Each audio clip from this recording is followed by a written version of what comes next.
Muy buenas tardes a todos. ¿Cómo están?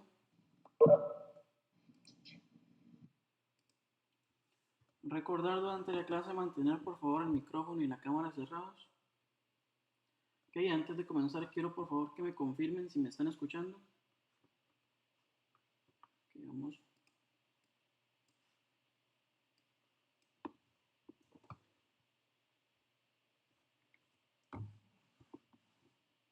Ok, vamos a ver por acá. Por favor, confirman que me están escuchando. ¿Sí se escucha correctamente?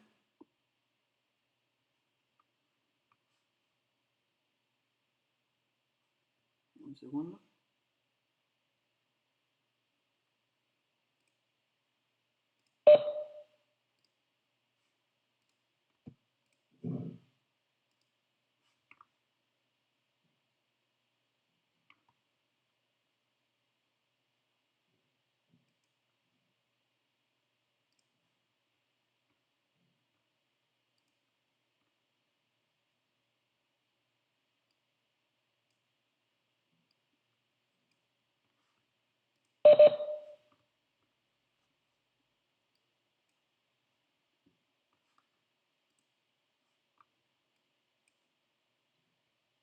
Ok, listo. ¿Pueden confirmar que se escucha correctamente?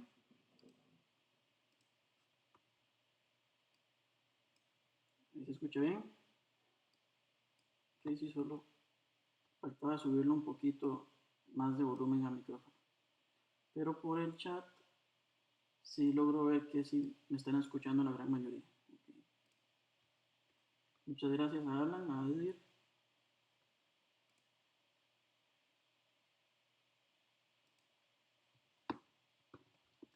Bueno, bienvenidos sean todos a este curso del programa experto en minería de datos. Durante este curso vamos a estar abordando los temas de web mining. Hoy vamos a estar enfocándonos en algunos conceptos básicos y algunos ejemplos de web mining. Es muy importante sobre todo tener claro el qué vamos a hacer y el qué no vamos a hacer. Y eso es lo que vamos a trabajar en la clase de hoy. Para los que no me conozcan, soy Carlos Agüero, profesor acá en Promía, y tendré el gusto de ser su profesor durante estas 4 semanas. Entonces, para ir comenzando, vamos a cerrar acá la webcam. Okay. Como les comentaba, vamos a estar abordando las definiciones básicas, conceptos que tenemos que tener muy claros antes de abordar problemas de web mining.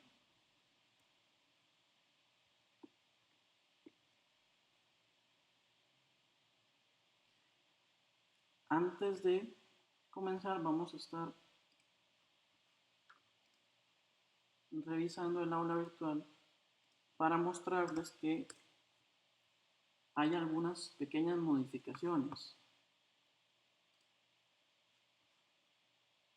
que son sumamente importantes. Muchos de ustedes habrán tenido tal vez alguna vez problemas con las invitaciones aunque pasa con poca frecuencia, problemas para acceder a las reuniones de las conferencias. Por eso, que a partir de ahora en todas las aulas virtuales va a estar habilitado este pequeño foro en la semana cero, en el que van a poder encontrar los enlaces para todas las conferencias. Entonces, si por algún motivo no llegan a recibir por correo electrónico o algo que es muy frecuente, que se los pase a la bandeja de spam, tal vez por algún filtro, pueden venir acá a este foro y acá siempre van a estar los links de conferencias.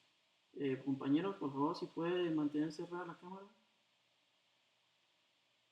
El compañero Luve Galle, nombre algo complicado de leer.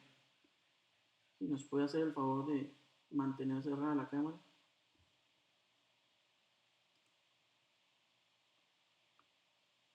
Okay.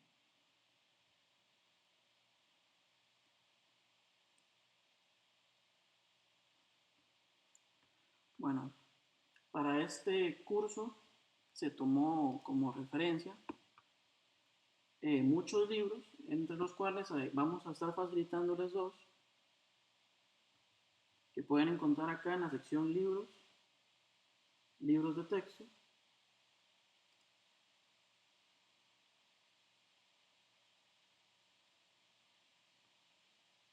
Que acá van a poder tener acceso a ambos libros.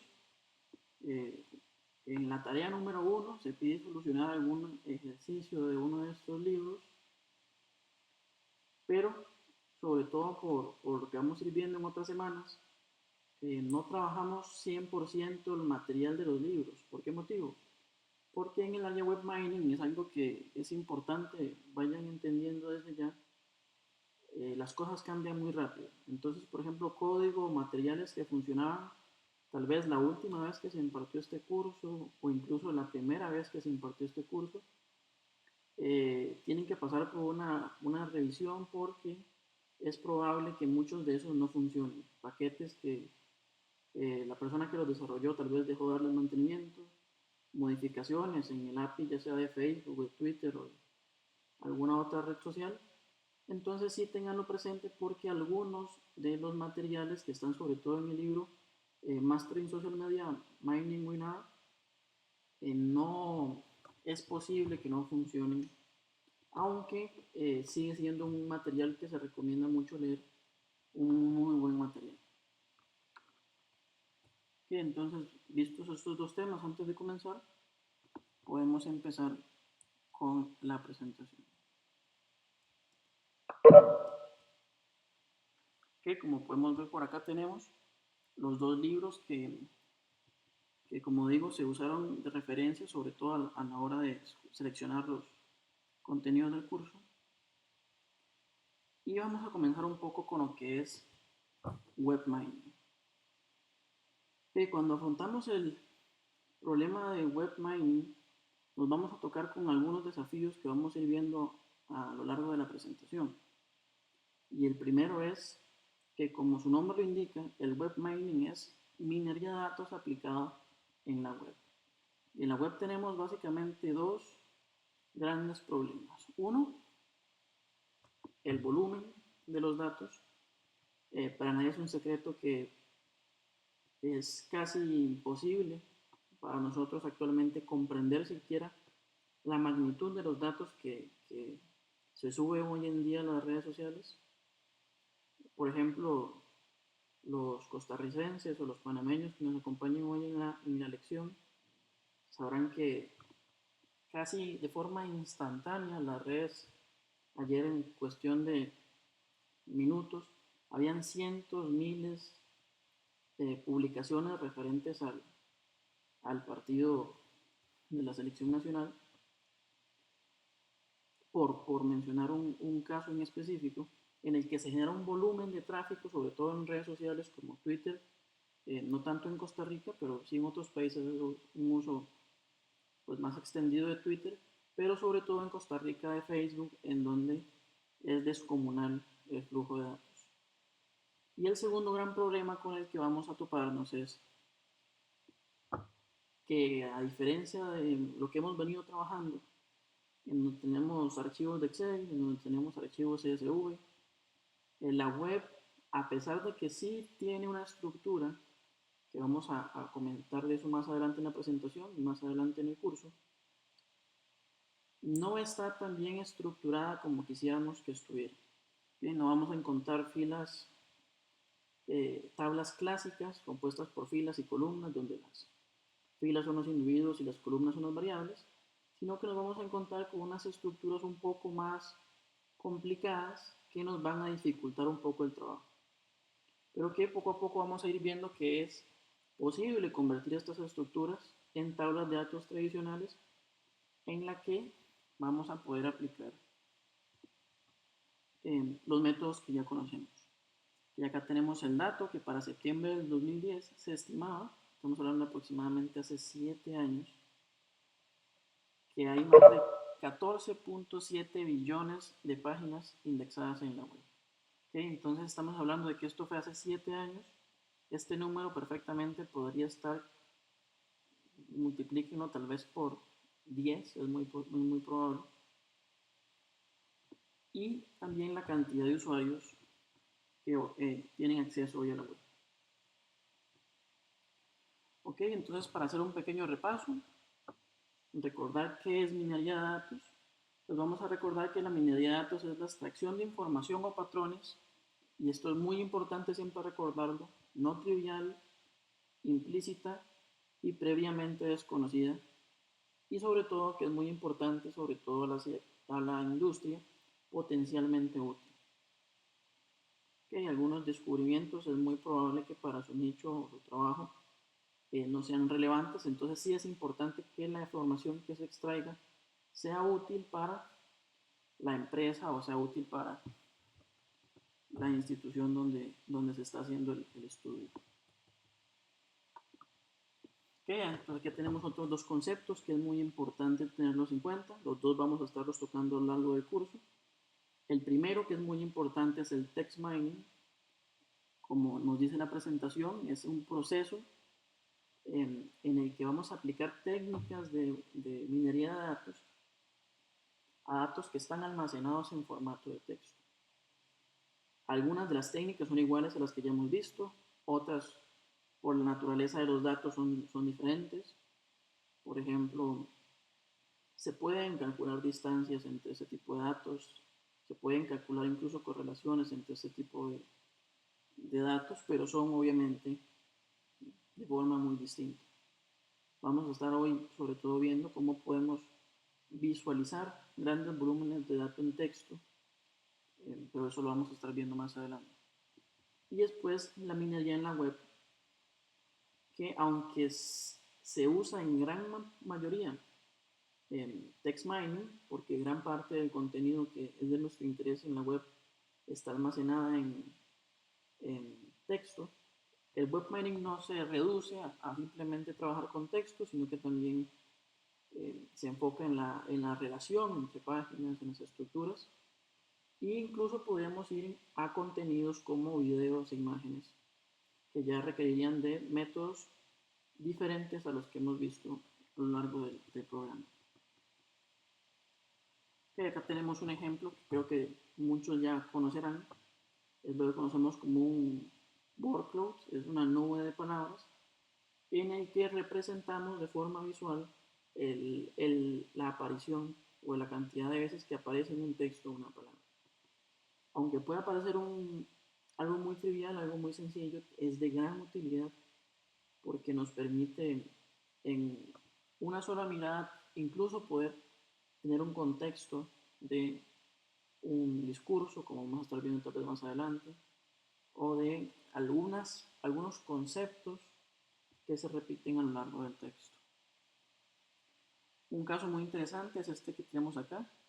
No sé si recuerdan ustedes a finales del año pasado estaban ocurriendo los debates presidenciales en los Estados Unidos, antes de que Donald Trump fuera elegido presidente.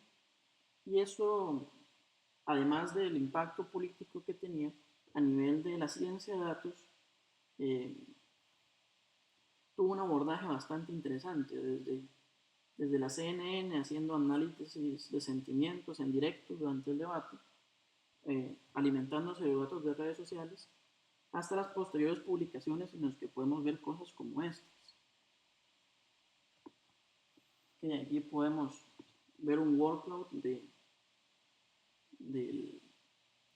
de cuáles fueron las palabras más utilizadas por ambos candidatos en el discurso.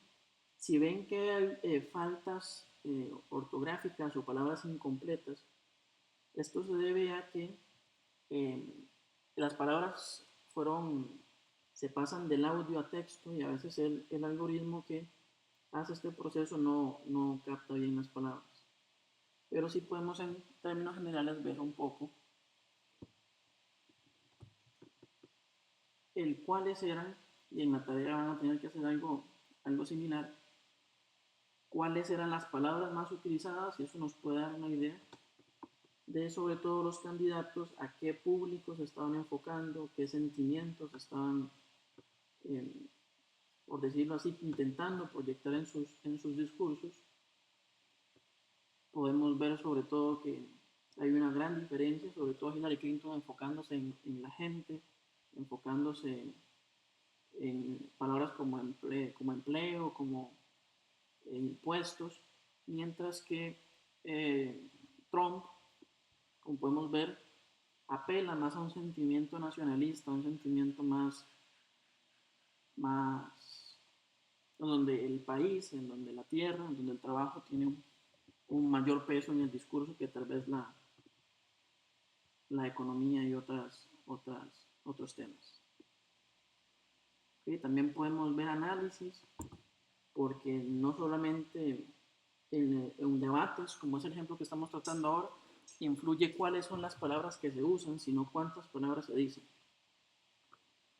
Y a pesar de que a los dos candidatos se les dé en la misma cantidad de tiempo, los dos no usan la misma cantidad de palabras. Como podemos ver, a lo largo del discurso, Trump usó el 57% del total de las palabras que se dijeron, mientras que Hillary Clinton solo el 43%.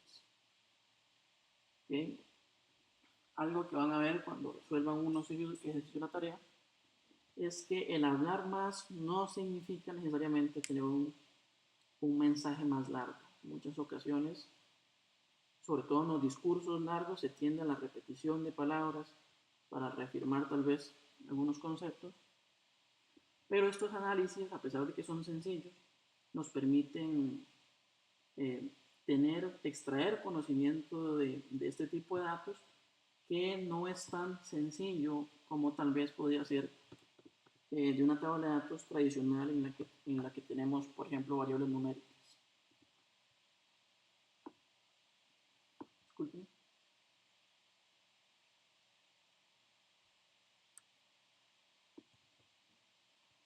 Recordarles que cualquier pregunta que tengan, tienen la opción de escribirla en el chat y estaremos contestando acá para ustedes. Para que también lo tengan en cuenta, tienen la posibilidad de abrir el micrófono para realizar la pregunta. Entonces, a lo largo de la clase, la idea es seguir la mecánica que hemos tenido anteriormente. Si tienen alguna duda, la pueden poner en el chat. Y vamos contestando a lo largo de cómo vamos avanzando. ¿Okay?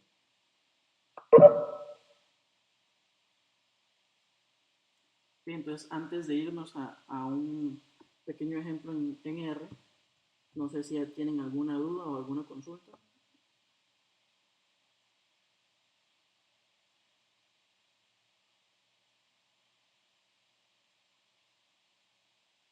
Ok, entonces vamos a continuar.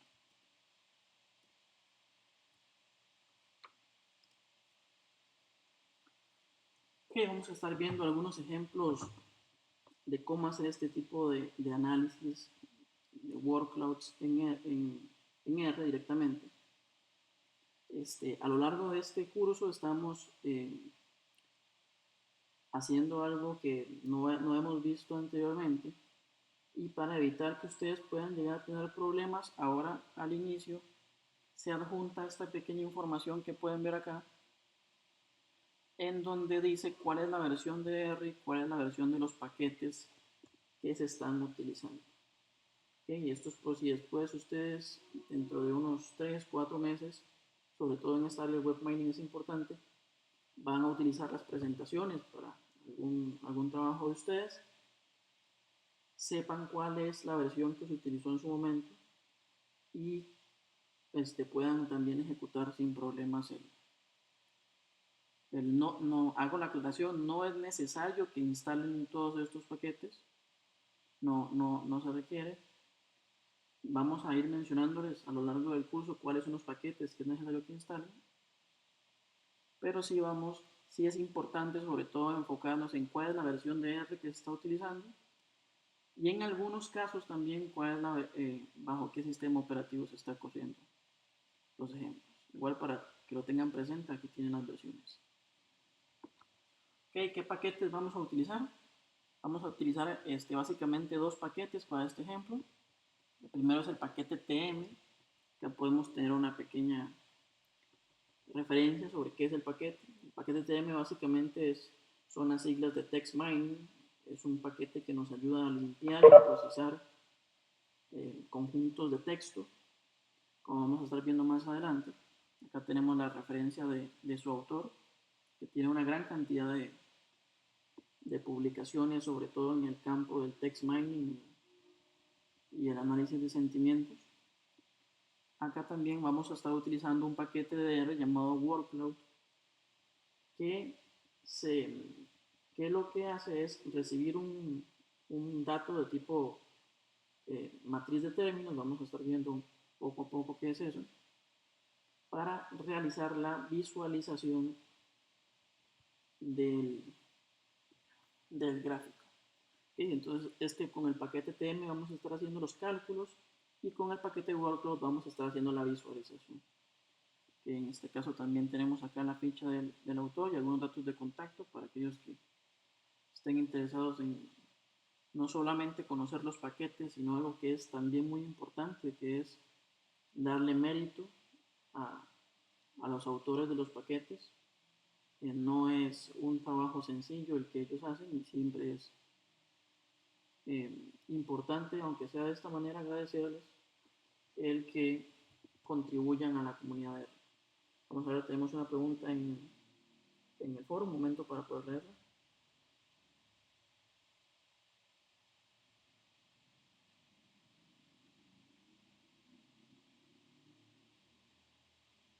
Ok, me pregunta Milton sobre, bueno, Milton, disculpa, voy a hacer un pequeño resumen de la pregunta que haces.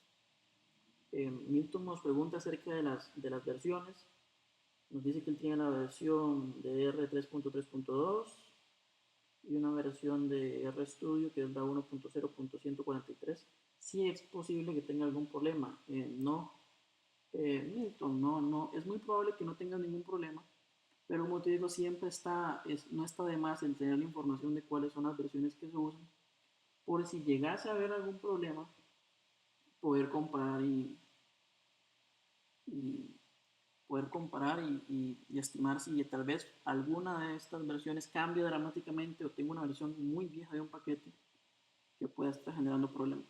Pero esto lo hemos probado en versiones anteriores y no ha habido problema. Así que Milton y todos los que tengan la duda, no es necesario que instalen la última versión, en este caso que es la que tenemos instalada acá, para poder correr los ejemplos. Es muy probable que no tengan que hacer ningún cambio para hacerlo.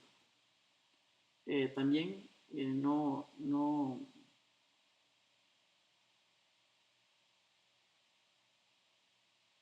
ok, de nada, Milton. Es un placer siempre contestar las preguntas que hacen acá. Y también comentarles simplemente que hace que 2 días tal vez, por fin se liberó la versión 1.1 de RStudio. Agregaron algunos cambios muy interesantes, entonces los invito a probarlo. Es una versión bastante estable que ha estado siendo probada desde hace bastante tiempo. Eh, Se la recomiendo, trae algunas novedades muy interesantes para aquellos que tengan el interés en rstudio.com. Ahí pueden encontrar la última versión que se liberó, como les digo, hace tal vez 2 días. Ok, entonces vamos a comenzar con el código en R. ¿Qué vamos a hacer para crear nuestro propio workflow? Ok, entonces vamos a hacer 2 ejemplos bastante pequeños, pero que están pensados para ilustrar cuál es el procedimiento. Igual en el documento vienen numerados paso por paso cuáles son, como por decirlo de alguna manera, los pasos a seguir. Ok, entonces, eh, simplemente hago la aclaración. Voy a partir del supuesto de que ustedes ya estuvieron en el curso de programación en R, que han estado en otros programas del curso y que así que es muy probable que algunas cosas de la sintaxis que ya se han visto anteriormente me las salte. De igual manera, si alguno no sabe qué significa algún comando o qué está pasando en algún momento, puede compartirlo con nosotros en el chat y no será ningún problema el explicarlo. Okay, entonces acá para iniciar lo que vamos a hacer es declarar un data frame con una variable, en este caso x, que contiene el texto. Okay, hasta acá estamos bien. Ahora lo que vamos a hacer es crear lo que se conoce como un documento fuente. Ok, para esto vamos a utilizar una función del paquete TM que se llama DataFrameSource, que lo que va a hacer es convertir nuestro, nuestro data frame normal de R en un data frame que contiene documentos. Eso es un término que vamos a utilizar bastante ahora en adelante. ¿Okay? Después de que tenemos nuestro data frame de fuentes, vamos a estar creando algo que se conoce como el corpus. ¿Okay? Un corpus, en este caso, es una estructura que está pensada para tratar documentos de texto. Es una especie de objeto especial que nos va a ayudar a hacer limpieza y procesamiento de los documentos, en este caso solamente uno, de forma mucho más sencilla, pero para realizarlo de esa forma sí es necesario convertirlo a este tipo de objeto especial. Okay, para eso utilizamos, como acá en el documento se indica, la función corpus del paquete TN.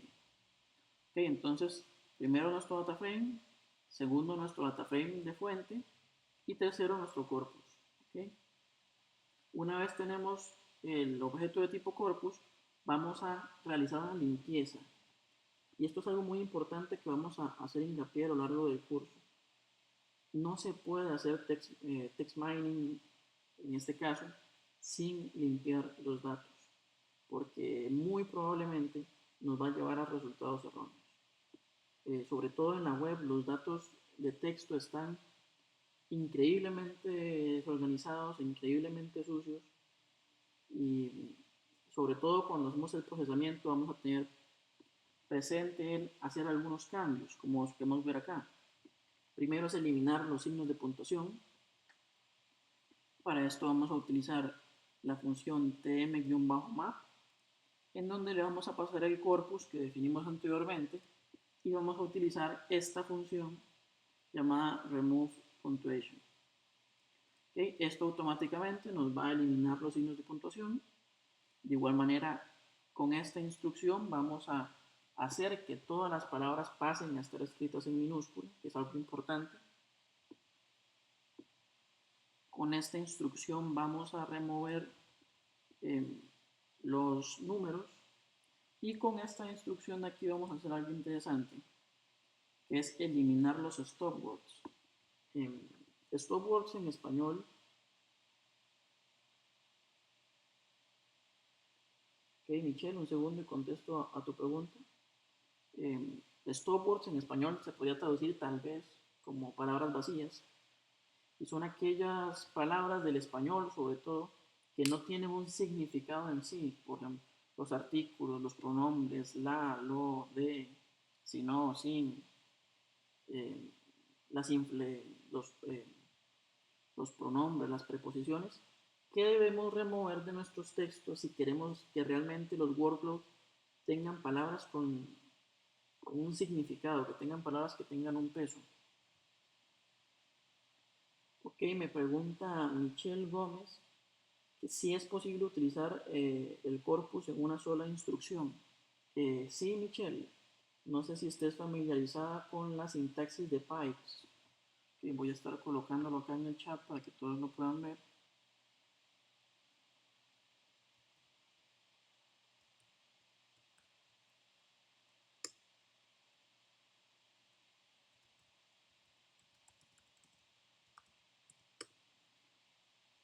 Que en este caso podríamos utilizar la sintaxis de tuberías, en español, o pipes, para encadenar todas las instrucciones como un solo proceso, como una sola instrucción,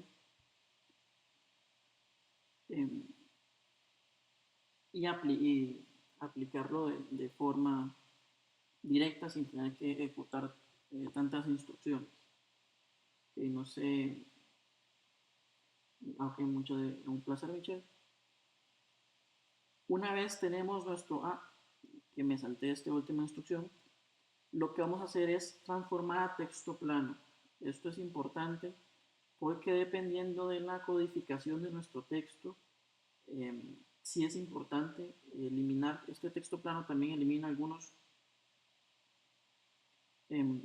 algunas caracteres extraños que tal vez no son de texto en sí. Por ejemplo, es muy probable si cuando nos enfrentemos a datos de Twitter o datos de Facebook, que nos topemos con la representación textual o de texto de los famosos emoticonos, las caritas felices, los corazones, este tipo de cosas, suelen dar muchos problemas porque a pesar de que cuando los vemos en la web o los vemos en un teléfono móvil, vemos la imagen, en el fondo obviamente esto se trata de texto que el teléfono o la página web interpretan para mostrarnos una imagen, pero en el momento en que nosotros tenemos este texto, vamos a toparnos con caracteres bastante extraños. Algunos se parecen un poco a la sintaxis o a los grafos del mandarín o ese tipo de grafos un poco extraños para nosotros.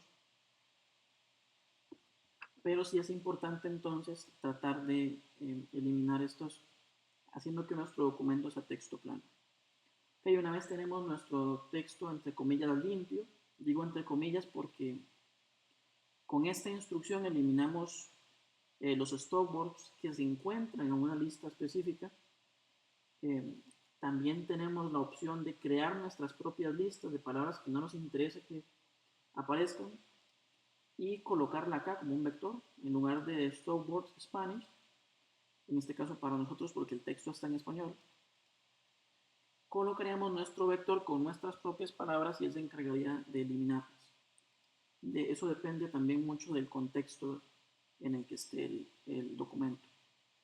¿Okay? Acá para terminar vamos a crear una matriz de términos. Una matriz de términos básicamente es una matriz en la que podemos encontrar en una columna, como podemos ver acá las palabras, y en otra columna la cantidad de veces que estas palabras aparecen. ¿Sí? Entonces básicamente eso tenemos acá. Acá lo que vamos a hacer es ordenar las palabras de forma ascendente. Y por último vamos a estar creando un data frame en donde la primera columna va a tener la palabra, en este caso names, que nos devolvería estos valores de acá. Disculpen, estos valores de acá que no están como una variable, sino están, por decirlo así, como un nombre de fila. Y por último acá el valor de la frecuencia. Al final lo que vamos a tener es un data frame como este, en el que vamos a tener cuál es la palabra que se usó y cuántas veces aparece. Okay, hasta este momento todo esto lo hacemos con el paquete TM, no utilizamos el paquete Wordcloud. Y aquí es donde aparece el paquete Wordcloud para hacer la parte de visualización de los datos en texto. Okay, al paquete Wordcloud le vamos a pasar algunos parámetros. El primero de ellos es cuáles son las palabras que vamos a visualizar. El segundo es la frecuencia con la que estas palabras aparecen. Tenemos aquí también cuál es la escala entre las palabras. Algo que es muy importante es el mínimo de frecuencia. En este caso pusimos 1 porque si no, no tendríamos una visualización de los datos. Pero a veces es interesante el subir este número. Por ejemplo, es muy probable o muy posible que en un texto grande, que me pregunta Michelle qué significa la escala. En este caso lo que estamos diciendo es que el texto con mayor aparición, o sea, el texto que más veces aparezca, va a tener como tamaño 5 y el texto que menos ocasiones aparezca va a tener como tamaño 0.2. Aquí lo que vamos a decir es un poco cuál va a ser la proporción o los tamaños. ¿Sí? En este caso, Michelle, nosotros definimos cuáles son esos valores. A veces es mejor este número 5 bajarlo un poco para que tal vez las palabras que aparecen muy pocas veces, que vamos a ver más adelante, quedan rodeando el workload, se puedan leer, sean un poquito más grandes. Pero en general esa proporción está bastante bien. El mínimo de frecuencia lo que nos dice es ok, Michelle, vamos a ver que a lo largo de los gráficos utilizamos esta escala 5.2, 5,2 y funciona bastante bien. No la inventé yo. Creo que si la memoria no me falla, así venía en un libro y entonces empecé a utilizarla y siempre me ha funcionado bastante bien. En un par de ocasiones he tenido que bajar el 5 como tal vez un 3, como te digo, para que algunas palabras que en serio aparecen muy pocas veces, sí se puedan tal vez leer un poco mejor. Pero sí, esta escala funciona bastante bien. Okay, acá en mínimo de frecuencia lo que estamos diciendo es cuántas veces tiene como mínimo que aparecer una palabra para que se incluya en el gráfico. Okay, entonces, como digo, sobre todo en libros o en textos muy grandes, es posible que hay palabras que tal vez aparecen solo una vez y pues puede no ser de nuestro interés representarlas. Entonces podemos subir ese valor, pero en este caso vamos a utilizar uno. Acá es cuál es la cantidad máxima de palabras que vamos a utilizar. En este caso podemos colocarlo en infinito para que utilice todas las palabras, porque no tenemos idea de cuántas palabras tiene necesariamente el texto. O también podemos acortarlo. Es importante también tener presente eh, que a pesar de lo que pueda parecer, hacer el workload no es un algoritmo necesariamente sencillo. Él tiene que encontrar la manera por decirlo así, colocar en el lugar correcto todas las palabras. Entonces, si utilizamos muchas palabras, puede llegar a tardar un poco, pero en este caso, al tener pocas palabras, podemos usar infinito para utilizar todas las palabras. Entonces tenemos el parámetro random order. Esto lo que nos va a hacer es, por decirlo así, colocar de forma aleatoria cada vez que ejecutamos el workload de forma distinta las palabras. En este caso no queremos que sea así. Este comando lo vamos a dejar así como está para tal vez no tener problemas. Y este último lo que nos dice es cuáles son los colores que vamos a utilizar. Okay, aquí estamos definiendo una paleta de grises con 8 tonos diferentes de gris. Y vamos a tener un resultado como este. Okay, tenemos un workflow muy sencillo. Vamos, el texto que teníamos era muy simple. Entonces vamos a ir rápidamente a ver otro similar. Okay, en este caso podemos ver que tenemos repetida la palabra prueba 3 veces. Tenemos repetida la palabra texto. Vamos a ver por otra, nada más. Entonces tenemos repetidas la palabra texto y la palabra prueba.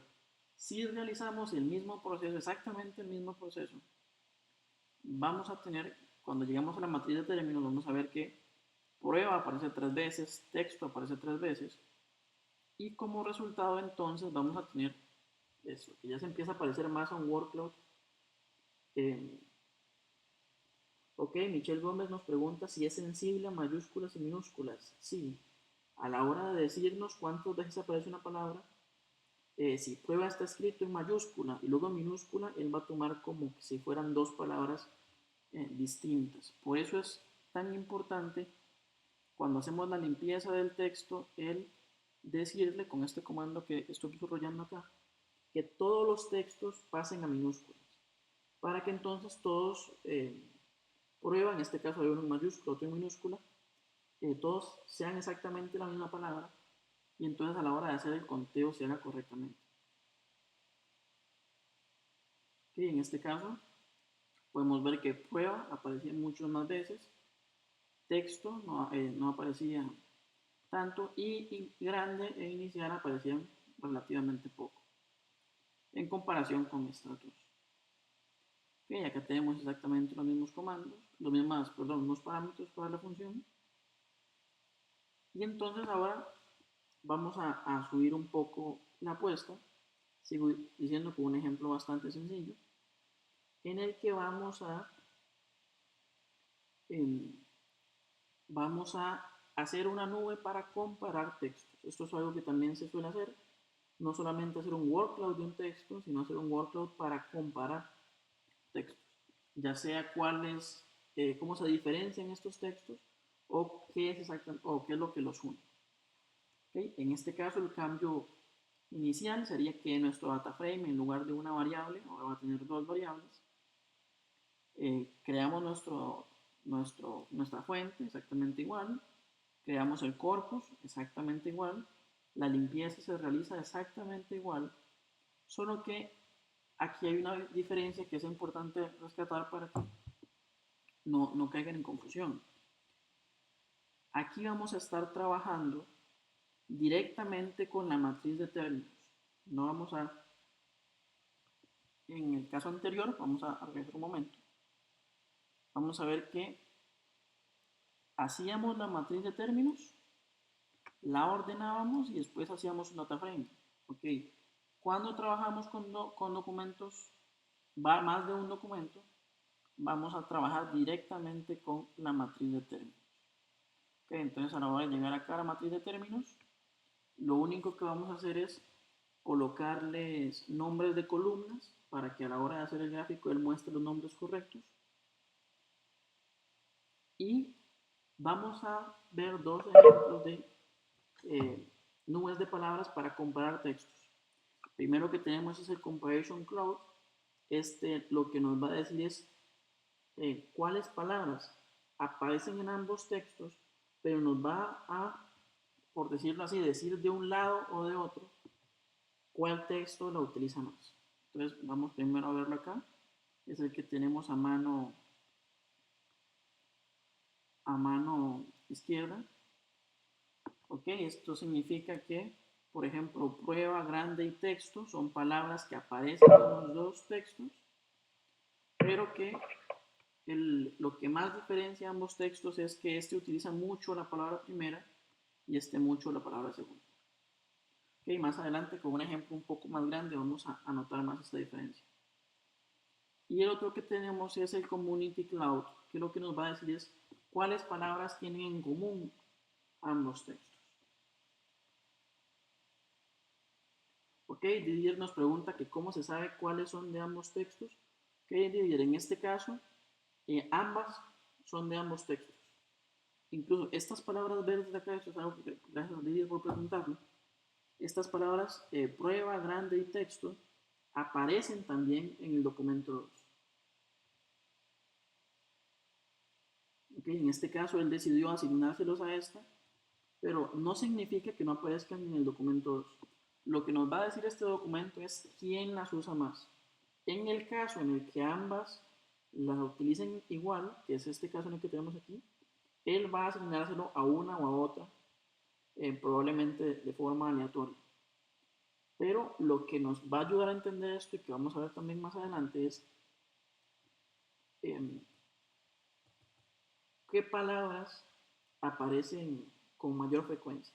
Por ejemplo, en el caso de los oradores, podemos tener, por ejemplo, el discurso de dos presidentes y puede que los dos utilizaron la palabra país, utilizaron la palabra nación y que, por ejemplo, en el caso verde, veamos la palabra nación, no significa que el segundo candidato no la utilizó, significa que el primer candidato la dijo más veces.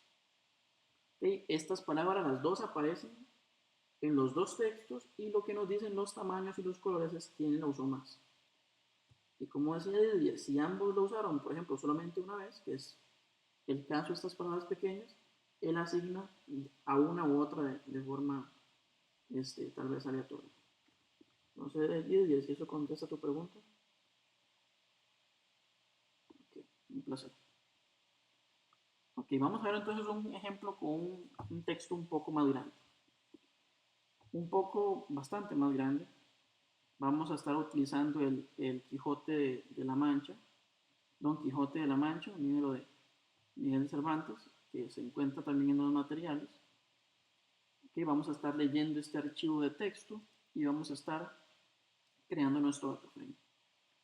Okay, el proceso es exactamente igual que con los demás workloads, igual aquí tienen las instrucciones. Entonces aquí vamos a hacer primero un workload normal. Okay, a esto es lo que me refería con las proporciones. Ven que por ejemplo acá tuve que bajar tal vez a un 4 para que estas palabras de aquí no se vieran tan pequeñas. Entonces acá vamos a ver que las palabras que más se utilizan son Don Quijote, obviamente, Sancho, caballero, merced. Vamos a ver alguna otra que dice señor, señora. Ok. Entonces esto, a pesar de que no es una sinopsis, no podemos esperar eso de un workshop, no es un resumen del texto, sí nos da a entender algunos conceptos clave o algunas palabras clave eh, del texto. Okay, entonces acá tenemos este ejemplo. No sé si hasta aquí tengan alguna duda o alguna consulta.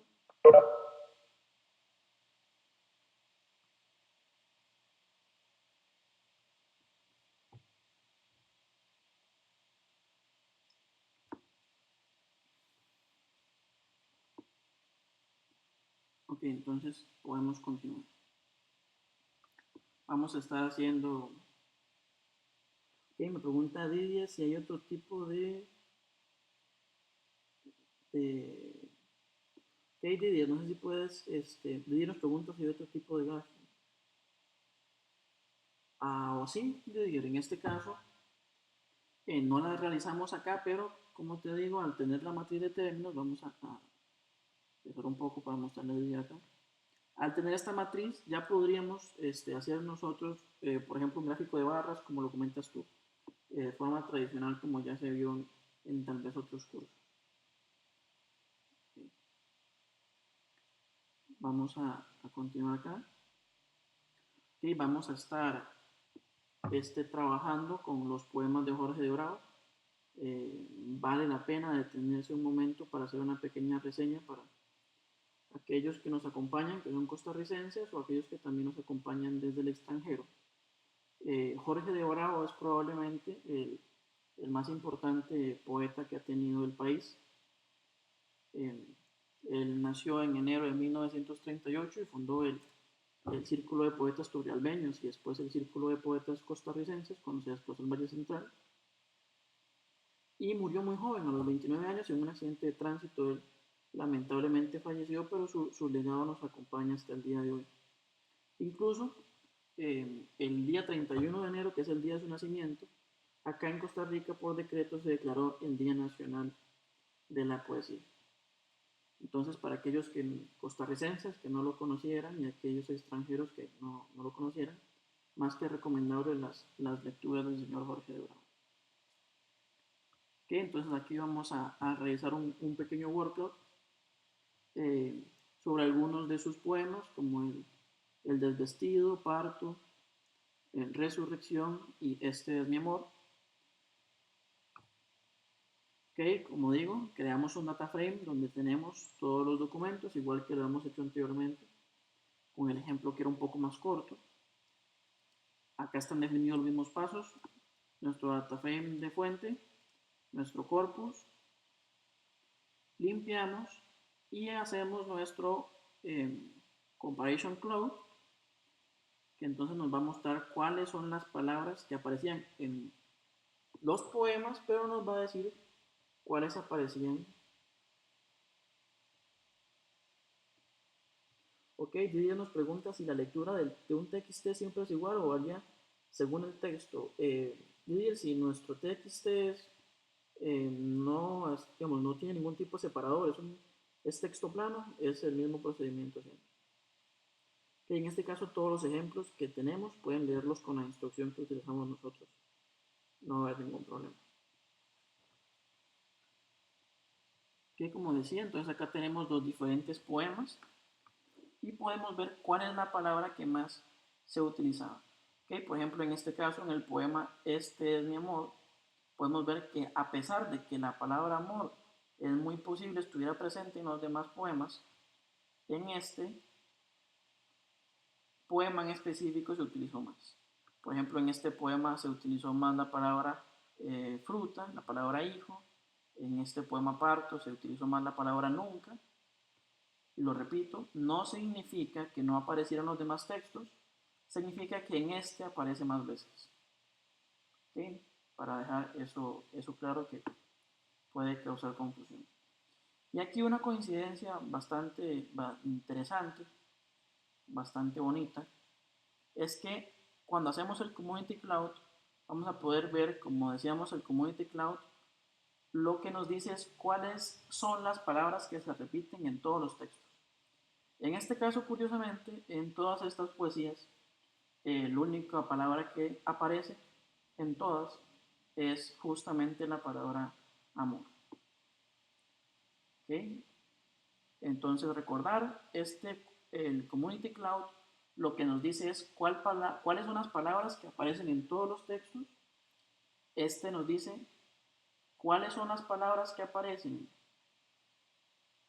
que se usan en los textos, y el tamaño nos dice quién utiliza más. Por ejemplo, para simplemente dejarlo claro, besos puede utilizarse en cualquiera de las demás, pero se utiliza con mayor frecuencia en este texto. ¿Okay? Entonces continuamos por acá. No sé si hasta acá alguna duda, alguna pregunta.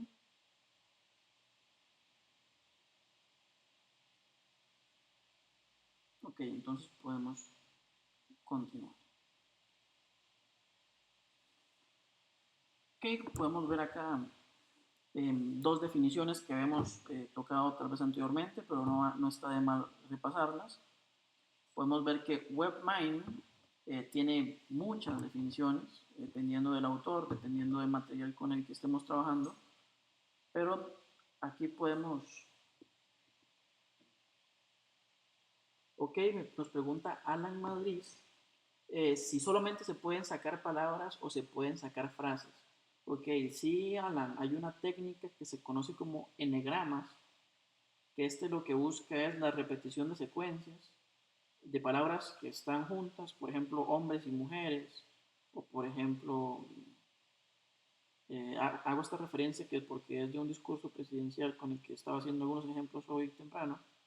eh, es muy probable que al analizar los textos de Donald Trump encontremos la palabra eh, Make America Great Again juntas. Entonces podemos identificar esto como un texto. Pero esta técnica de anagramas vamos a estar viéndola más adelante en el curso, no en esta clase. ¿Ok? Entonces vamos a ver Web Mining. Un placer, Alan. Ok, vamos a ok, Luis Vega, un momento, continuamos acá y dejo pendiente contestar tu pregunta, pero sí vamos a contestarla pronto. Ok, vamos a ver Web Mining. Se refiere al proceso global de descubrir información o conocimiento potencialmente útil y previamente desconocido a partir de los datos de la web. Esa es una definición bastante buena y es importante porque nos recuerda que podemos aplicar las técnicas que conocemos de datos exploratorios, de exploración de datos, disculpen, de modelos predictivos, pero en este caso nuestra batalla va a ser el convertir esos datos que están en la web en tablas de datos tradicionales. Okay, existen diferentes tipos de minería en la web. Tenemos la minería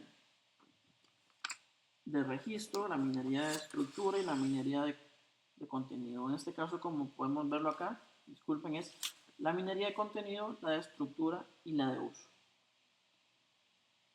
Ok, en este caso nosotros nos vamos a estar enfocando sobre todo en lo que es la minería del contenido y no tanto en la estructura, aunque sí se va a tocar sobre todo la próxima semana, pero no vamos a estar tocando el tema de la minería del uso. Okay, para que tengamos alguna idea, cuando hablamos de minería del contenido, estamos hablando de analizar los textos que se publican, las imágenes que se publican, incluso los audios que se publican, toda esta información, tablas de datos que están disponibles, por ejemplo, artículos de Wikipedia o todo este material que es texto o imagen o sonido, como decía, pero que se publica en la web.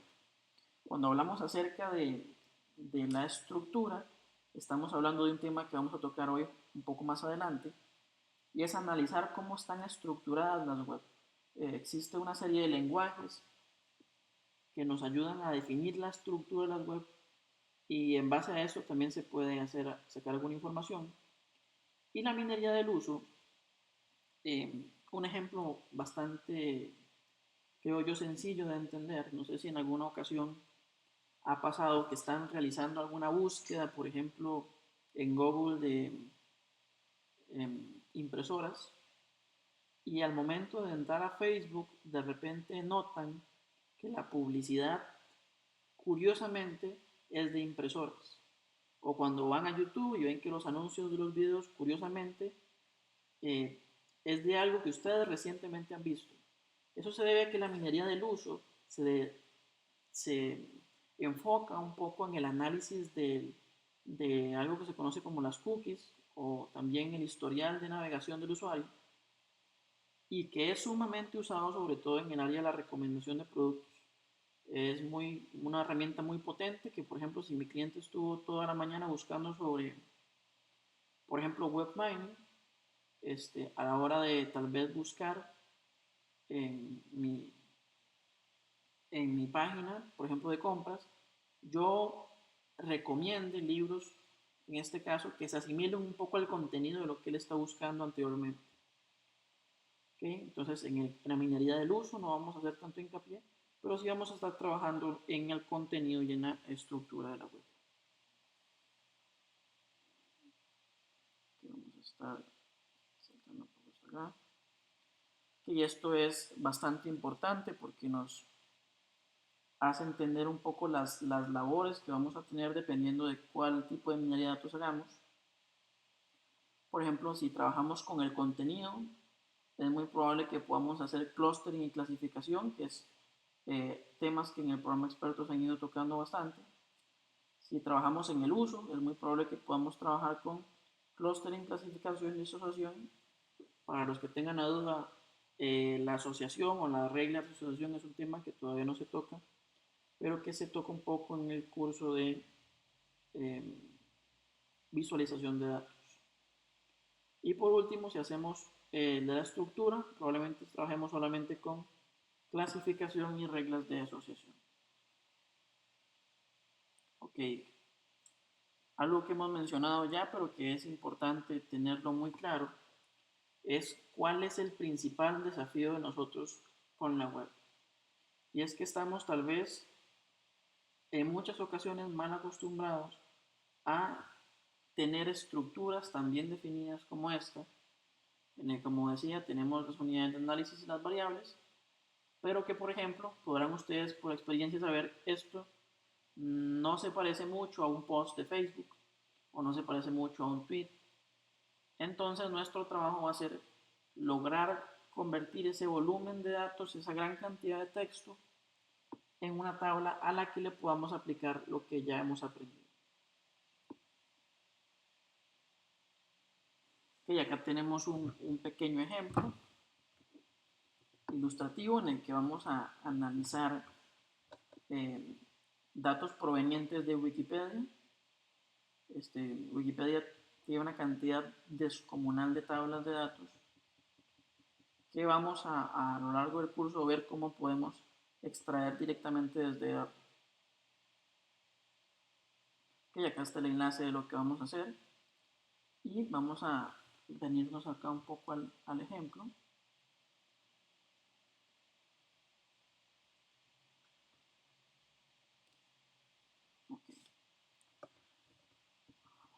Okay, como vimos en el documento anterior, vamos a estar trabajando con eh, una tabla de datos en especial, que es la tabla de cuáles lugares que son patrimonio de la humanidad se encuentran en peligro.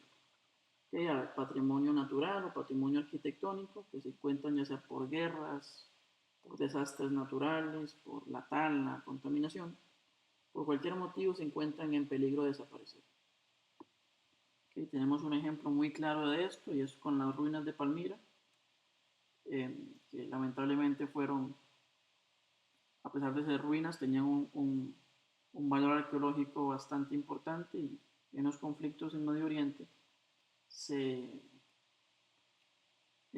sufrió mucho al ser este, por la situación de guerra que se ve en ese momento. Okay, vamos a estar utilizando varios paquetes, entre ellos están StringR y RBest. Los dos paquetes son desarrollados por Hartley Witham, es muy probable que muchos de ustedes los conozcan. Gran parte de los paquetes que utilizamos se los debemos a él y a su equipo de trabajo.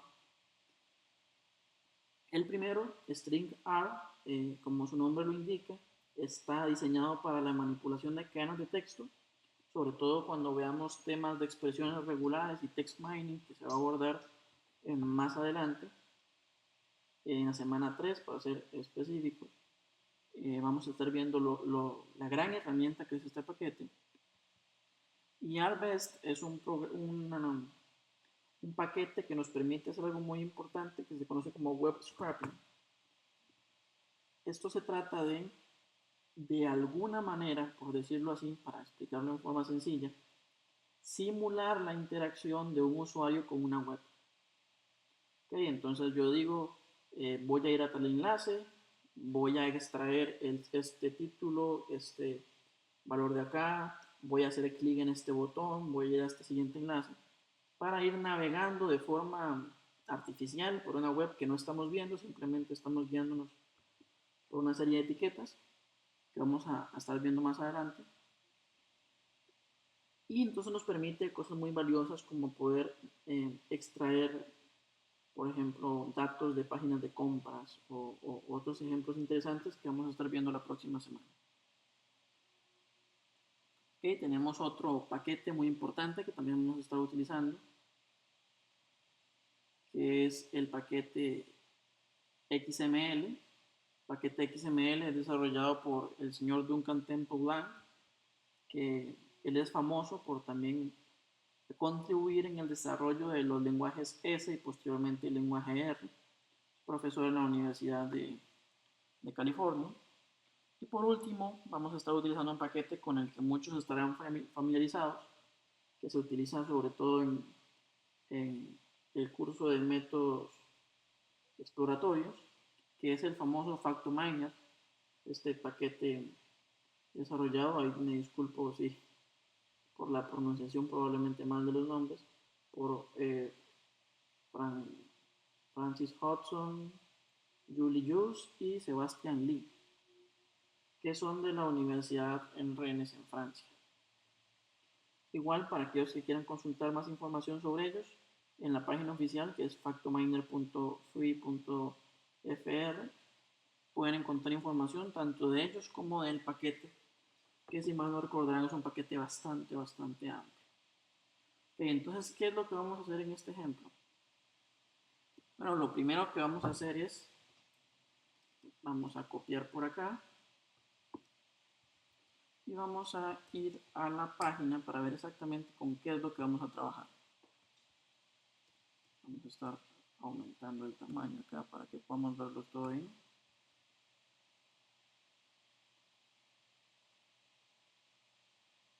Ok. Entonces, acá tenemos nuestro artículo, que es una lista de los lugares que son patrimonio y están en peligro. Ok, acá podemos encontrar la tabla, que es la que vamos a utilizar antes de continuar. ¿Cierto? Tenemos pendiente contestarle a Luis su pregunta. Nos pregunta Luis si solamente, esto en el caso de los workloads, se admiten archivos .txt o bien doc u otros. Ok, a pesar de que en R es posible trabajar con documentos de Microsoft Office, no, al menos yo no lo recomiendo trabajar directamente sobre ese texto. Si es posible, que es bastante sencillo, se podría copiar el texto a un archivo en texto plano, porque sí puede tener algunas complicaciones el trabajar con estos formatos. Ok, Luis, pero en este caso sí te recomiendo, si tienes el texto en un Word, pues simplemente seleccionar todo el texto, copiarlo y pegarlo en un TXT para evitar problemas a la hora de hacer la lectura desde R. Okay, entonces continuamos por acá. Ok, Luis nos hace una pregunta interesante. ¿Qué hacer en el caso del PDF? Existen algunos paquetes que nos permiten leer directo desde PDF, porque a diferencia del Word, existen archivos PDF en los que no es posible copiar el texto. Está más como es más como si fuera una imagen que un archivo PDF moderno. Entonces sí, a veces sí se necesitan paquetes especiales para poder extraer esa información. Y regresando acá a este ejemplo, podemos ver que tenemos la tabla que nos dice el nombre del lugar, la ubicación, en este caso la ubicación nos dice las coordenadas geográficas, nos dice si es patrimonio cultural o es patrimonio natural, nos dice el área en acres, nos dice el año en el que ingresó a la lista, nos dice el año en el que fue declarado en peligro, nos dice las razones por las que está en peligro y algunas referencias a artículos que hablan sobre el tema. Y entonces podemos ver que acá tenemos una tabla bastante grande en la que tendríamos dos opciones. La primera es empezar a copiar y pegar como locos para lograr meter en un data frame de forma manual toda la información. O la otra, que es un poco más prudente tal vez, es utilizando las herramientas que nos dan. Okay, entonces en este caso vamos a utilizar la función readHTML para leer la web. En este caso vamos a estar trabajando con la información que hace que nosotros veamos esta web. Okay, vamos a estar leyendo con esta primera instrucción la web. Y segundo, vamos a estar extrayendo las tablas que contiene esta web. Vamos a estar viendo aquí que en este caso esta es probablemente la única tabla que contiene la web. Entonces vamos a extraer con esta instrucción de aquí, html-table, de esta web que acabamos de leer, es muy importante que extraiga las tablas. Okay, entonces cuando venimos a la tabla número 2 de la lista, esto nos lo regresa en formato lista, y decimos cuáles son los nombres de columna, vamos a ver que efectivamente son los mismos que teníamos o que podemos ver en la web. Okay, aquí vamos a ver, aunque algo de forma un poco ligera, vamos a ver los pasos que tenemos que seguir. Okay, Didier nos pregunta cuántas tablas tiene el ejemplo. En este caso tiene 2. Didier es, en este caso, nuestra tabla con la que vamos a trabajar, que es esta que podemos ver acá, se encontraba en el espacio 2 de la lista. Vamos a ver que tenemos 2 tablas y con la que vamos a trabajar es con esta de acá. ¿Okay? Acá podemos ver el espacio que hay entre las 2 tablas, entonces se cuentan como tablas independientes. Okay, vamos a estar eliminando algunas de las columnas que no nos vienen a aportar información, por decirlo de alguna manera. Vamos a estar reemplazando los nombres de las columnas por nombres más pequeños, más cortos. Y aquí vamos a estar haciendo algunos cambios que nos van a ayudar sobre todo a que la tabla sea más sencilla de leer. Por ejemplo, el criterio, recordamos que era patrimonio natural, es el criterio por el que se declaró patrimonio. Puede ser patrimonio natural o patrimonio arquitectónico. Entonces, en este caso vamos a utilizar un if-else y un str-detect, el paquete str, que lo que nos va a hacer es retornar true si dentro de este texto se encuentra la palabra natural. Okay, entonces, si esto es cierto, sustituimos por nat y si no por cult, diminutivos de natural y cultural. Entonces, si vemos cómo está ahora la variable, vamos a ver que contiene cult y nat. Okay. En esta tabla en específico tenemos un problema bastante grande con los años. Vamos a estar viendo que, por ejemplo, en este caso, para la variable en la que James, que lo que nos dice es en qué año ingresó el monumento a la lista de patrimonio, simplemente lo que vamos a hacer es convertirla a numérico. ¿Okay? Pero en esta otra, yn, vamos a tener un pequeño problema, y es que cuando vemos cómo se encuentran los datos, vamos a ver que los datos están sucios, por decirlo de alguna manera. Tenemos el año y tenemos unos guiones, tenemos más de una fecha, tenemos comas, tenemos espacios en blanco. Y esto no nos sirve porque simplemente no podemos hacer un hash numérico como hicimos en el caso anterior. Entonces no nos va a tocar otra que limpiar esos datos. Entonces, ¿qué vamos a hacer? Por ejemplo, en el caso en el que tenemos múltiples años, lo que vamos a hacer es reemplazar ese texto por un año en específico nada más. Okay, vamos a ver que aquí al parecer faltaban algunos años, los agregamos. Acá lo que vamos a hacer es, vamos a seleccionar simplemente la primera palabra del texto, que eso es lo que hacemos acá, substring, pasamos el texto y seleccionamos el texto que se encuentra desde el carácter 1 hasta el carácter 4, porque en este caso nuestros años tienen 4 dígitos. Entonces ahora podemos ver que tenemos un texto que sí podemos convertir a números. ¿Okay? Acá tenemos otra forma de hacerlo y que nos va a ayudar a introducir un concepto que vamos a ver, sobre todo enfocarnos en la semana número 3, que es el de las expresiones regulares. Y aquí quiero hacer una aclaración, a pesar de que en la semana 1 y en la semana 2 vamos a estar utilizando expresiones regulares, no se preocupen, para las tareas se les va a pedir utilizar lo que nosotros vamos a dar, no crear expresiones nuevas. En la semana número 3 sí vamos a estar enseñándoles qué significa todo esto que estamos diciendo, expresiones regulares, y pedirles que lo apliquen en casos de práctica, ya ustedes creando sus propias expresiones. Pero en forma resumida podemos decir que una expresión regular es un patrón, es la definición de un patrón. Entonces, en este caso, lo que estamos diciendo acá es que vamos a tener unos valores alfanuméricos, letras o números, seguidos, vamos a tener uno o más valores alfanuméricos y posiblemente tengamos valores simplemente numéricos. Entonces, ¿qué es lo que vamos a hacer aquí?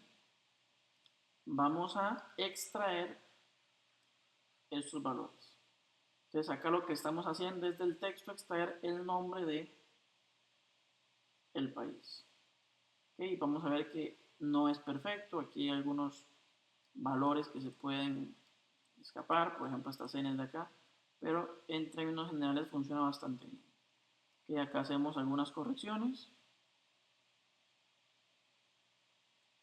Okay, entonces ahora lo que vamos a hacer es utilizar expresiones regulares para extraer la latitud y la longitud de donde se encuentra ubicado el monumento. Entonces definimos nuestras expresiones regulares, extraemos ambos valores, en este caso la latitud y la longitud, y las agregamos a la tabla. En este caso se redondea y se definen como coordenada X y coordenada Y.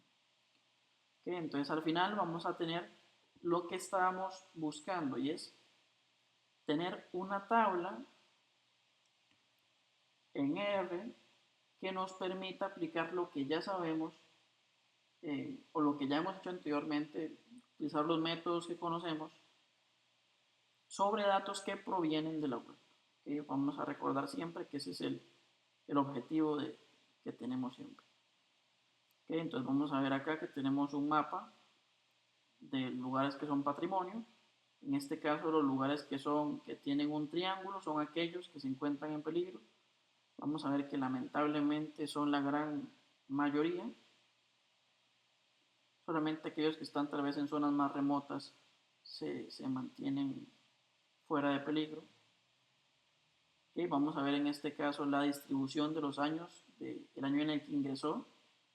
Para los que recuerden, esto es un gráfico de barras hecho con el paquete Graphics básico. Vamos a ver que la gran mayoría de estos comenzó a estar en peligro, sobre todo después del año 2010. Imagino que sobre todo esto ocurrió para esos que están ubicados en Medio Oriente y el norte de África. Entonces vamos a agregar acá la cantidad de años que estuvieron fuera de la lista. Vamos a aplicar aquí un análisis de componentes principales. Vamos a ver aquí el plano principal.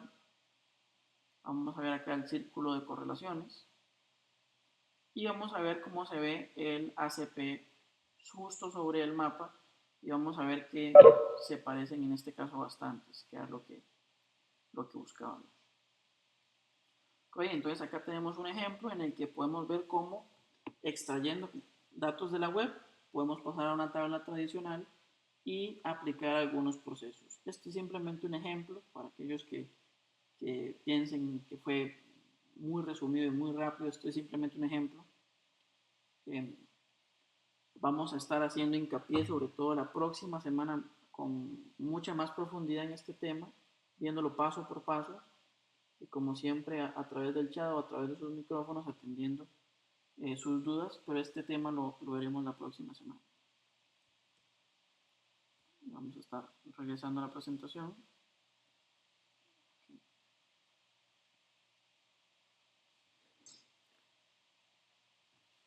Ok, entonces vamos a estar continuando con la presentación tocando un tema interesante y es ¿qué tecnologías utilizamos en la web? Tanto para estructurar los datos, para comunicar los datos y para accesar a los datos. Ok, entonces vamos a estar viendo algunas de estas. Primero tenemos tal vez la más conocida por todos ustedes, que es el HTML, Hypertext Markup Language. El HTML, su función principal es en el desarrollo web, y lo que hace HTML es definir etiquetas que le dan estructura a los documentos web. ¿Okay? El HTML lo que nos dice es que tal contenido es una barra de navegación, que tal contenido es un artículo, que tal contenido es un título.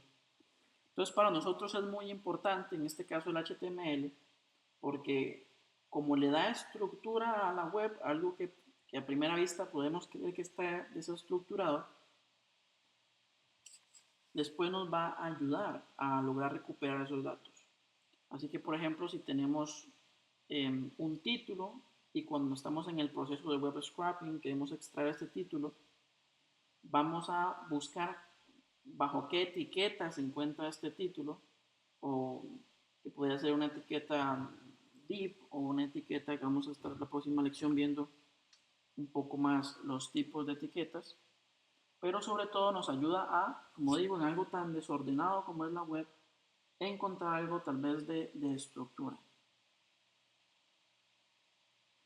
Ok, tenemos otro lenguaje que es el lenguaje XML. El lenguaje XML se ha utilizado muchísimo y se sigue utilizando para estructurar datos en la web y sobre todo para la comunicación a través de la web.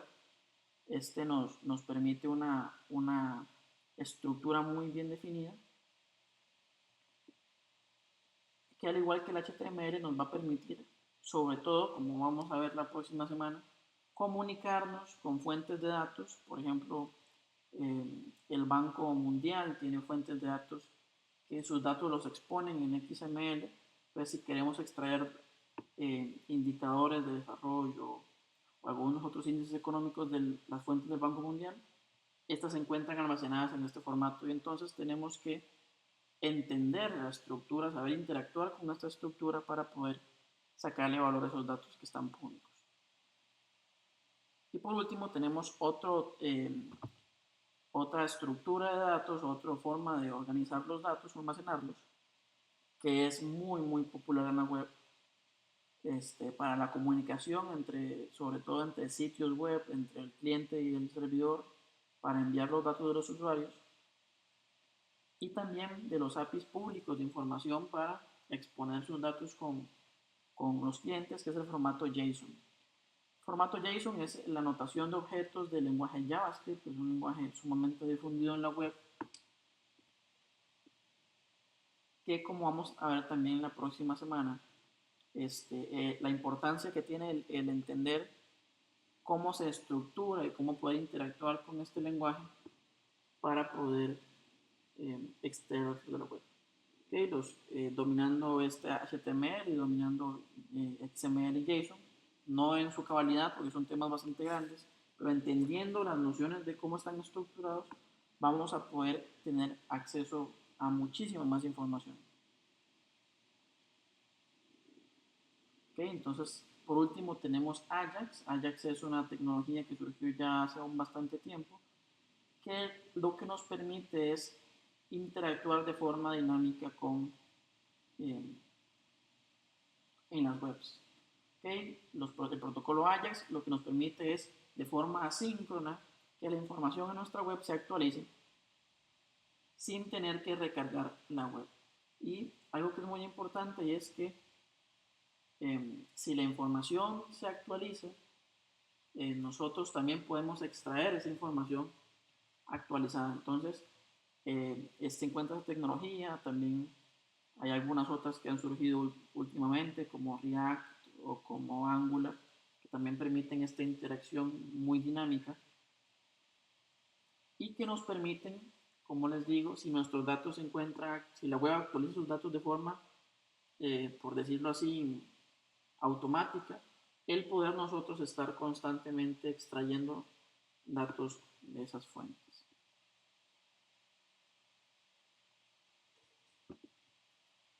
Okay, entonces, tomar un momento para ver si tenemos consultas, preguntas sobre la lección, preguntas sobre el curso.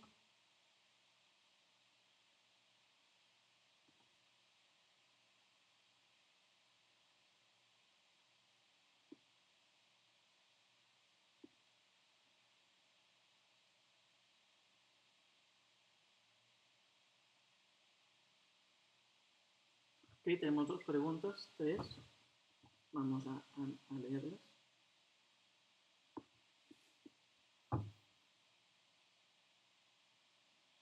Ok, en el caso...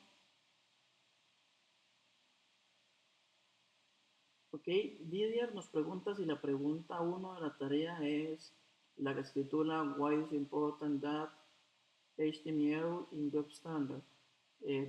Creo que sí, Didier, no tengo a mano ahorita la pregunta, pero esta pues vamos a estar contestándola a través del foro para aclarar que justo esta es la pregunta 1. Vamos a ver, Fernando nos pregunta,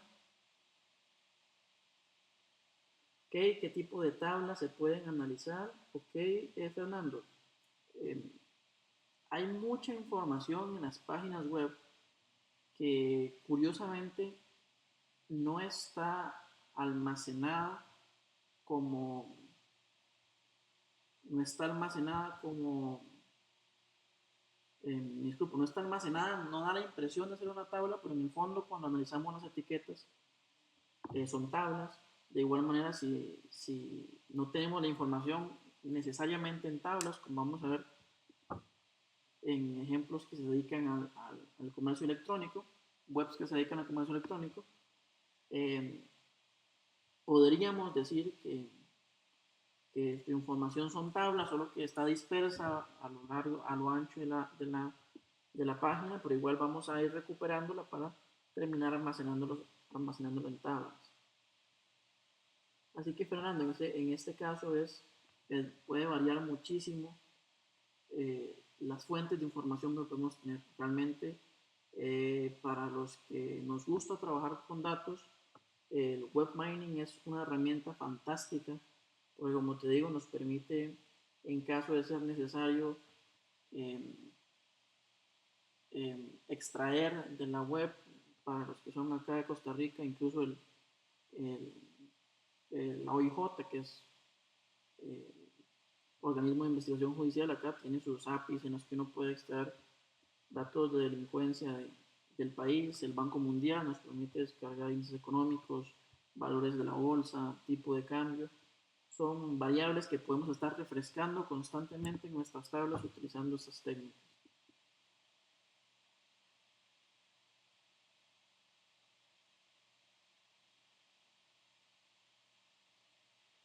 Ok, nos pregunta Luis Vega si se puede bajar el HTML y aplicar análisis del disco y no directamente desde la web.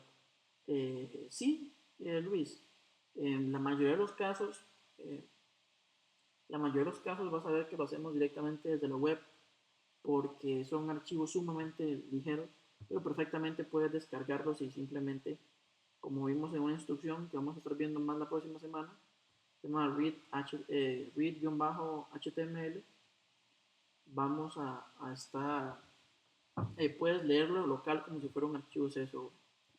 Ok, Fernando nos dice que es hora de Wikipedia. No, Fernando, como te comentaba, eh, tablas de prácticamente cualquier web. Sí hay algunas que tienen restricciones para que no se pueda hacer lo que se conoce como web scraping. Por ejemplo, no se puede hacer en Facebook. Hay que usar otras herramientas especiales para poder hacerlo. La gente de Facebook se cuida muchísimo de eso, ya que el grueso del valor de su negocio se encuentra también en proteger esa información. Okay, vamos a ver. Ok, sí, continuando con la pregunta de Fernando, sí, básicamente cualquier web que esté escrita en HTML, vamos a poder con estas técnicas y otras que vamos a ver la próxima semana estar analizando. Que vamos a estar viendo.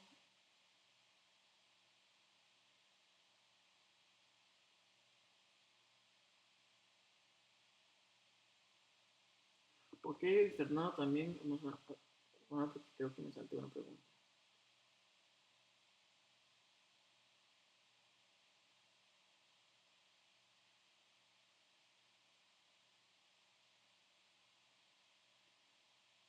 Ok, Jorge nos dice que sobre en la pregunta en la que se pide trabajar con los discursos de Obama.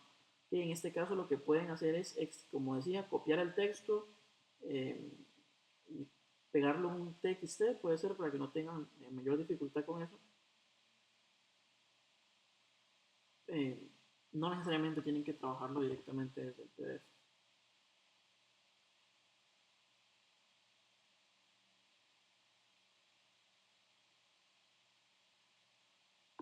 Ok, Didier hace una pregunta muy interesante. Nos dice que en el caso de los workloads, a la hora de hacer la limpieza, nosotros eliminamos los números.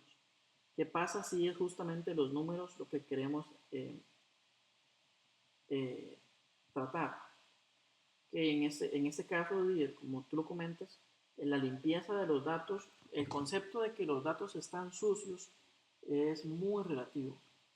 Eh, Decimos que los datos están sucios cuando dificultan que yo pueda hacer el análisis que estoy buscando hacer, y de igual manera se dice que los datos están limpios, que hay toda una tendencia que se conoce como T-Data.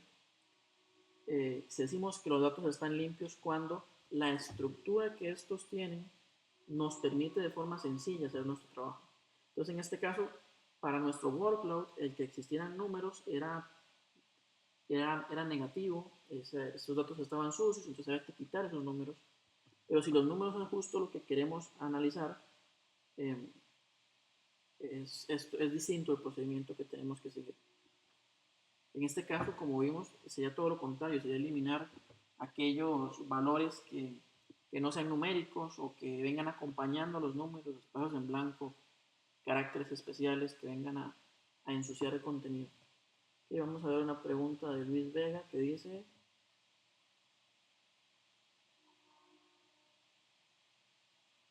ok, Luis Vega nos pregunta por qué el mapa de los países es similar al gráfico del ACP.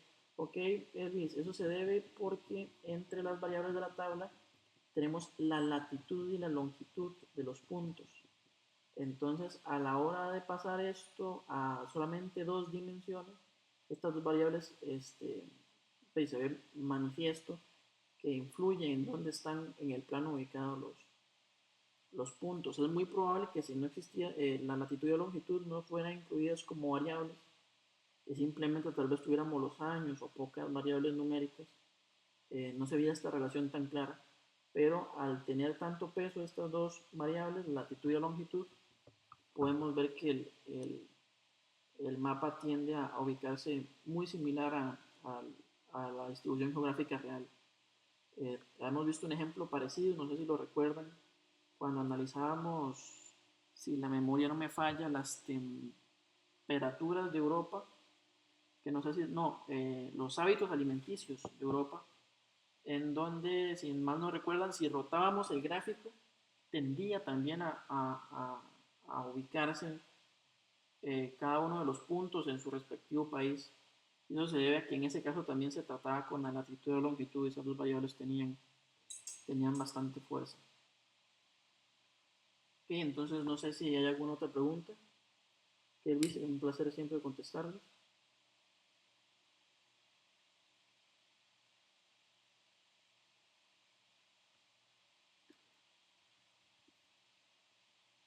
Bueno, si no tenemos más consultas sobre la lección de hoy, estaremos continuando la próxima semana en la que estaremos tocando los temas bueno, estaremos profundizando en el web scraping, HTML, cómo trabajar con estructuras XML y cómo trabajar con estructuras JSON.